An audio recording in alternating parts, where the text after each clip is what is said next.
Meka kotia MP ni wu no. Wo ye MPP ni na wo ye young man na ye careful ye beku. Wo pa gidi, wo pa jai because anhwa foforo be san to aso. Den tina kwakwafo wo MPP mu na mbrante no kwa na ewu. Mbrante no kwa na wo no kum wo mo sa to podwe to. Something killed Kwabena Boadu. But something in the party, this is how I will say it, killed Kwabena Boadu. JB Dankwa, something killed him in the New Patriotic Party. Honorable Baswa, wakwa MPP ye, wakwa MPP party. Ke wo bedu ya ne ya, Padis na man poison di, yakunu. Then it came to Boache Jako. What killed Boache Jako? What killed him? What killed him? Mbajo, Emmanuel Boache Jako. What killed him? Kennedy Japan. Besides say, Okwaka showdown no we no. Then and now of him. What killed Kojo Banredu? Me mama Hawa Yakubu, what killed her? Someone should tell me what killed Hawa Yakubu. Mama ko Bawumia answer. Bawumia yama poison. Who kwada London Guys Hospital. Doctor Sinkacho said then the war yam. Asem sia yesi pa dance here. Me ma dance ni Abrutri. Ma dance ni Samaria Bawumia. And Dr. Mamadou Bawumia. One pound court. They are my two witnesses. Hey, John Kuma, a very young man. John Kuma, Tim. Toda. Some make say John Kuma will poison. Now you come John Kuma. What will be John Kuma no? Smart. And number say call Honorable Apiakubi. Honorable Apiakubi akwa Honorable Basua eye. Onu so yakufo boy. Ah! Na poison next soon. It's a do baby no. Na MPP ni bi oye je yakufo asini bi an wa anye kefra ye bekum. Sanye ya kwe Dr. Thompson. Wani. Anka Honorable Apiakubi omkun. For Security and Tech Solution Service Enfamount. So you Dumaku be wesi a factory and as a company. Now per se security yet tie so per fence wall. Say you electrify or fence no Enfamount. Now I say you a CCTV cameras. I be try when na solar panels are a bell was a light cracker offer. Wo honum in Dumina light business 24/7. May come for Security and Tech Solution Service the amount from na any juma from 0244 571 977 and 020 670 9117. Mwakwa Badeba Island Media Ghana. Say nani bikan wo hwe ne ameso so be subscribe na wa like na wa share dwumadi ne mana akwa akiri ema nkofo bebre nsa kan no mu hu ne ekoso o man konfon Ghana mu we de ni kire Onua TV Captain Smart ehu aba asem this year the new name for Captain Smart is Minister of Autopsy Report obi usisi ya Captain enim yeku no especially yeko MPP amanyoku ni ma Monday ya na kwatia MP a very young and vibrant man trying near sheban who ya ns kumi captain edit betina ni show ni so wakan sembebere enye wakonechi woma awuwu wo MPP amanyoku ni nyina no enye woma wu like enye so woma ne omota ma aso mko na emum something in the party is killing them. They kill them through poison and so forth. Eno na akopie tema Wontumi asoye movement TV na ne boys no oma tutu biama Captain Smart papa oma de ni say onfa report mra bonten die kun Professor Mills, ex-president, the late Yukuni Magana, Samre ni sumdru ye no. Onfa report mra ometre ni Yukunu. Ena vice president Jina na Opoku Ajimai. Ni ye ya ono so yare fly no kwa bridge ekohwe ni yare no. Omeka adekura eye ni nipa o man poison. Yongo ti omo nzem na omo kan. Emra ne ba ya to ne bu ase tutu ni sre eni abasa. Ena de nipa bi a be wu MPP mu bia no. Captain Smart nim ni Yukun no. In fact, waka firi Kwajo Banredu breso ako Hawa Yakubu no mo breso e dia ba besi enesi akumi abokwa akoka Kwabena Boadu no nyina se sankrofo nyina ya MPP fo na ekuomo nti afa dia wo ya young person bia na wo MPP mu a na se MPP fo bekum na yetioman mu a police fo ene mpanifo national security fo wo man mu so bi nim ni ekun nipa nyina de a ese mo invite no yakumi wuye endro ankwa na wuye so nim ne ekun no a eso mo invite no by one question per oya osimi party MPP ni by Captain Smart nim so onya MPP ni a wo obi anim Ghana ha wa wonim se Captain Smart eyi adwuma ma NDC no na se wadwene wo fam pa wa ne me na make say wudiri se Captain Smart eyi neutral na oyi adwuma ma Ghana wadwene wo fam wo se nipa no nim nyansa obi anim se John Mahama adwuma e na wo ye na se wonim ne ekun obi a wo MPP mu dia. Maybe some simple questions, two simple questions. About why in the Kun Tamils? when the coup pa kwesi be ku emisata na no professor J na no poku adman ye born abomo e de ne call abrochire patcho when the poison no Captain Smart, you come and tell us. Look, Ghana kwamya no esi ho no efiri sajefo kwame nkoma breso obia ni ho no ma watena Ghana kwamya no so ne wawuda akabosumi num ne yekoto aba 2012 na NDC 4B ka say Professor Mills ni ahoden nti mi nye campaign nti omu nyaaya anka yensesa no yefa ni power from famra Professor Mills so ye sitting president wo yi ni firi ho so nye yie fofie anto ata na adware aba mo awia kete ni nua se wa ba ne nchen enye na di nkomo enye na tonsa didi onam kwan so wa kɔ Cape Coast wa nuru ka so a ne afa ne se ni nua no ya bona bomu yesi ade ne to pick up achi ene ade ne kɔ maternity ward e hospital profona ekeka na Professor Mills wagu ya obi ehun ne ku Professor Mills and Captain Smart say eno de enya ndisi for the ku Professor Mills na ka just 5 months na yekoto aba July say ya 24th July awia kete ma esum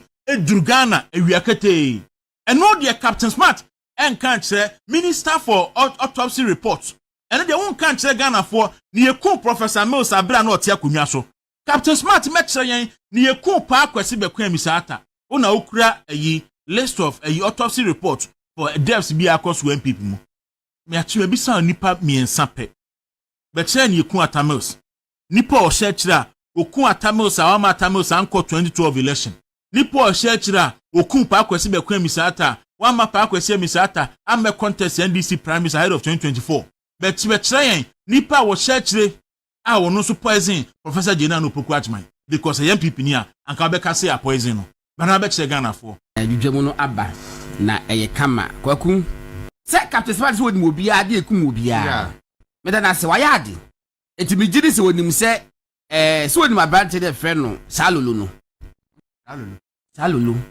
na wo yi obi a wo bedroom Ghana ni the friend Johans Ikis Murphy na ne yere the friend Efia Poku na salolo a popular Ghanaian na ne ho mfa no na ne yere Efia Poku na ware 18 years e ka se wo ba Ghana abesa na busuafo aba back wo ba ya se wo ba be ware Captain Smart yes Efia Poku ameka pa Insem sisi eme ye coffee na no wo stage bi so ma na nkrofo kwa fo say Vim Lady Efia Poku ya eme the controversy be by Emma Efia Poku kuna ware 18 years omunyai if ama salolo enam baabia Captain Smart waje me yire Captain Smart salolo e di areho ene wuye e obedo do cause asamando yes somewhere I think in November 2017 it Captain Smart him said obi yire okwaje no wuye na we no onim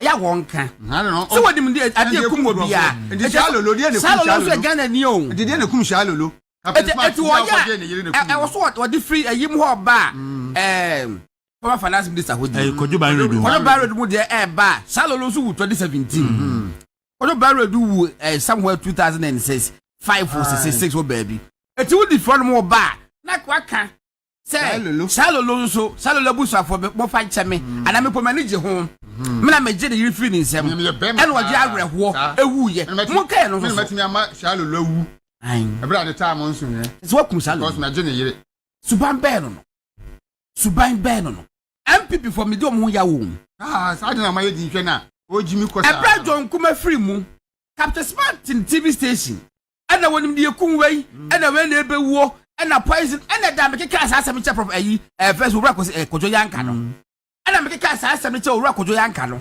se ono Captain Smart no obi a wu ya won fan free the board chairman na won famra down wa se ono so busuafo the bibi we kunu we wofa de na mo wu ye na won ma ye adwuma wo TV3 ho ene sa bi de no mo ma wu da no Captain Smart sa woni mo nyina suban ben no ya na ye ni adaje ema ensemtwerefo bi a omedi nkwase asem ye ni adaje mo but eduru mre bi a na ye de Proverbs chapter 26 verse 5 on swale adwuma ka Sympathy 5 and then wo bu akwase na gimi sem so da bia ye de 4 no na ye emu akwase na gimi sem so saying 26:4. 26 verse 4. Emu akwase na Jimmy Samso no anye se wo no. Wanye se wo no. Edu ba bi so ane se edu ba bi a. Ya the 4 no ye adwuma na nye yi a. Ya the 5 number 5 ni sesen. Bu akwase na Jimmy Samso no anye na ni su nyansafo. I see. Enu na aka ho bia nanti ye bu smart. Captain Smart kakra. Umsa be your friend Smart. The entire man to use Smart ya Ghana for onim. Say your friend Smart no e Captain Smart nkwase asem ni Jimmy ntia. Wa say din no. Enti ya na me fere say me nso me ka say friend Smart. Enti ama me ntimi use say din. Ya Captain Smart. Ya na ususu say uye nyansafo se din yo. Mo tira na mo radio no mu. Na mo kwagigi nroa de nkwase asem a na mo nim say ewi ase nyina ye mo de ya. Kasi ni nyina no wabusa ne no. Ye wo Ghana ha. Ama minister yiri wi. Ama president kan say ye hwe de kum minister yiri. President of the land ti akonwa so wuye. Ene de say emfo obi a ho. Eno Ghana fo nyina na de sika ebon ho ban, ebon ho ka. Owuye ya ne ye yie no. Ye ni kwan se ebusa. But enu ono wa. Aya me de say Cardinal Miss ene Samuel Miss no ne aka no. Ejoma ha ma yi o ma free na abem o mfi wo no. Because that time asem no buy na Ghana for ka. Say mo mian hwehwe de kum ye president no. Cardinal Miss be kan say o mo no mbusu ani no emfo obi a ho. Mo bua and this for mo yi mu nu afiri ho. Captain Smart obi biara wu MPP mu no. Wo de woni de kum no. Na say me MPP paniman ka me track attack Captain Smart. Na we no kokko say mo won nyina ba bi nka say o MPP ni. Abaka say ye party MPP. Aboda mo party MPP. O MPP ni. Na na Hawk Smart be MPP ni. Ye hu de wa ye Ghana ha. Enso to ba bi na akobu kotodwe. E wo bus anim. Na bus ne taa no e wase ne. Se enso na yira ma e ba be deda wo kon. Ye ko ekumfi e fa no mo ye yi no. Sugar factory no. Wa tam asi kire bag akotena akodidi nsem hunu. Kase wo de bibia mu no. Ye ma wuni commander yes. Ye ma wuni nsem hunu. Na ye hunu se Smart akasa. Osasa MPP mpanimfo eduru bia mo taking on. Anasa obagimi ache. Ohun se mo de nkwasa se mo be kan fam hu bia no. Asemfo bia hu nti no. Da bia wonya hodin no okeka nkwasa asem sa. One day mo va no go court. No mo kire.